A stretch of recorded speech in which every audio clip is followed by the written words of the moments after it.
goody, here it comes. Welcome to the Cinema Psycho Show. You are interested in the unknown, the mysterious, the unexplainable. That is why you are here. Oh my God, don't stop now! With your hosts, Brian, John, and Elaine. Welcome to Cinema Slugfest, the tasty tidbit to get you through the week, where we take cinema elements of the same ilk and pit them against each other. And all through the house, not a creature was stirring except Elaine whimpering at her defeat. Oh, that's cute. You think I'm afraid of you. So, this is our second Cinema Slugfest, and we got a lot of popular feedback from last week. It was pretty good. A lot of people said that I gave John the win, and they're kind of right. I like to say it as I took the win. Okay, sure. We'll say that.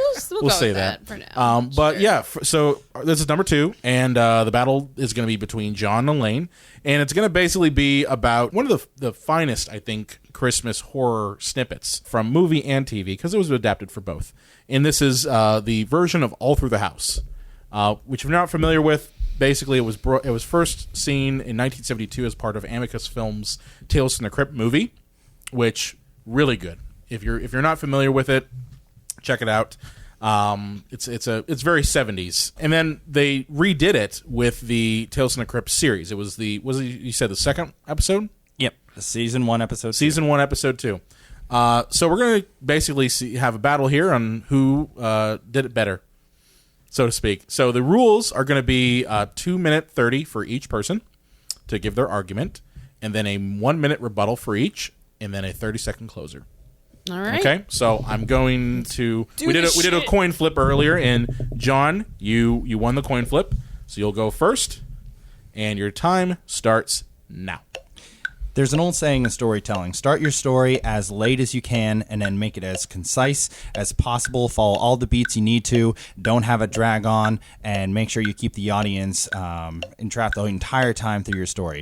The original All Through the House does this perfectly as they carry the tension. They hit all the beats that they're supposed to. The story has exactly enough story to carry along the point, keep the fear going, keep the mystery going, where the remake has a lot of overacting, a little too much explanation, a little too much farce, a little too hard to follow in terms of the unbelievable nature of the story, and just kind of dragging it along to meet that 30-minute television spot instead of being a part of a larger anthology, which is where the my special really hits as it's part of a greater whole, instead of having to stand alone on its own merits, which in the TV version it completely falls apart as it takes too long, and the kind of overall tension just gets completely suffocated by having way too much extra added in on top of the bad acting, the shifts in tone that completely go from cartoonish to serious and completely disrupting, the entire message of the piece to the point where it turns into a cartoon and has actually no actual fears in line with it, where the one that I am fighting for here, the 1972 version, is actually terrifying and keeps the tension the entire time that you're watching it from beginning to end. Okay, that was about 1:30, so, I mean, you have a little bit less. You got a little under. So we'll go ahead and we'll reset, and Elaine, you'll have the next argument. Are you ready? Right. Mm-hmm. Okay, and you'll have 2:30. Okay, can I see the time when you started? Yes, absolutely. Okay, you ready? And your time starts now. Okay, so I think that these two pieces of the same story really come down to styling and execution, and the 1970s version, its execution just isn't there. So we look at the set and the way that the horror was portrayed in the 1970s version. That one was just a little bit too much of a product of its time. The scene is very bright. It's very 70s. The styling is all incredibly ugly and takes away from the story. You kind of aren't sad that anybody dies because everything in the house is hideous.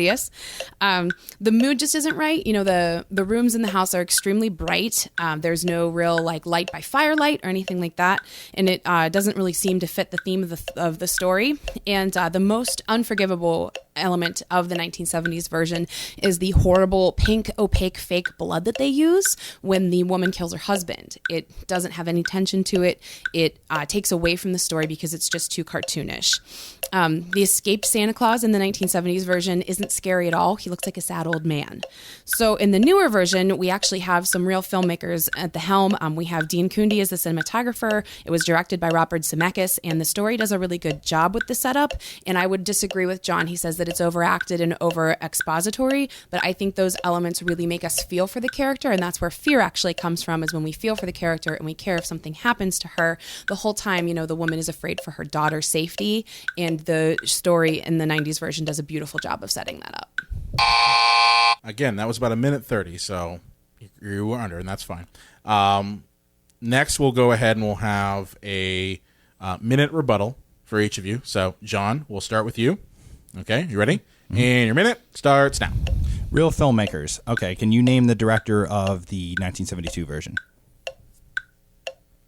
Are you asking me? Yes. Oh, no. Okay, well then I'm not sure we can just declare the real filmmakers from the original or from the remake if we don't, know the names of the ones from the originals and what their catalog is. And basically what you stated is that these people deserve to die because they have tacky artwork and that, the scenery makes them bad people, which does not warrant the murder of individuals. And he looks sad, sure, but he also looks like an actual human being instead of a mutated cartoon character, which we get in the remake. And the only reason the blood was pink is because it was diluted by water, and that was, the blood appeared quite red and graphic for a 1972 film that you would have in that time when she was actually hitting him in the head. And, we don't get too much information presented to us, which allows us to kind of fill in the gaps ourselves. We don't need to be told. Film is you're supposed to show, not tell. That's time. Okay. And next, Lane, you'll have the rebuttal, and your time starts now. So in my original bit, I was just joking, John. I don't think that these people deserve to die because their house was tacky. I'm just saying that the styling took away from the message of the piece. There was no tension in this one. The music is over pumped in and it's too loud, so you're not able to get any moments of respite from this, overly saccharine music. It kills the tension. This movie version has no tension to the scene. You don't care what happens, and I will argue the blood one more time because I think that it really was a distracting element. Even in its purest form, when she kills her husband, it looks like paint. I do think that the names behind the 90s version are significant because you can really see in the cinematography how they've put this piece together. The 90s version has a lot of really beautiful scenes, a lot of really nice macabre touches, and at the end, the child is with the deranged Santa at the end, which I think is a much better ending than the original 70s version. And that was under time as well, but yeah, it's okay. So, all right. Next, we'll give just a 30-second closer, and then the decision. Excellent. Okay. And John, we'll start with you, and go. That's the same ending that you get in the original version. It's just not hitting you over the head with the moral of the story at the very end because they think the audience is too stupid to understand exactly what happened.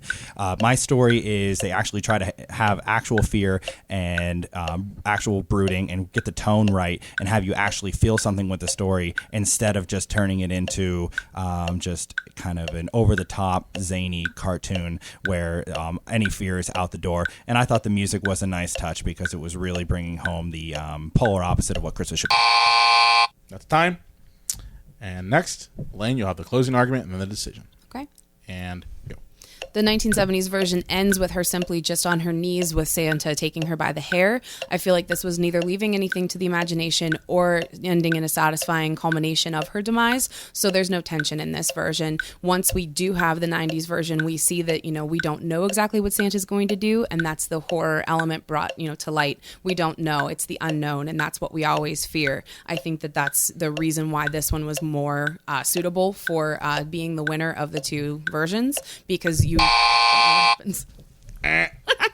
Okay, so I'm actually kind of divided on this one, but I do have a decision on which one. I think they both have their good points. I really do. I'm not bothered by the pink blood as much as you are, Elaine. But at the same time, I also think that the character of Santa Claus that you have in your version is much more terrifying. So much scarier. But that's not to say that I don't think that your version of Santa Claus in your version in your movie is any less scary. Larry Drake was the actor who played the deranged Santa Claus in your version, and he is a fantastic actor. He passed away. So he was a fantastic character actor, known for bringing his own spin onto characters that we wouldn't necessarily think could be done. So, John, while I am a very big fan of the original, I have to side with Elaine. This election was rigged. No, it was not rigged. The most beautiful moment. And, I'm going to be honest with you. During a debate, and you should know this, Mr. Debate Club, in a rebuttal, you don't go ahead and direct questions directly at the person who is not supposed to basically respond. we never laid out whether or not we would actually go back and forth. You were on the debate team. We assumed you knew should know this stuff. shit, man. So, yeah. Elaine, you are the winner of this one. Good fight. Good John fight. talked so much shit all week. This feels so good.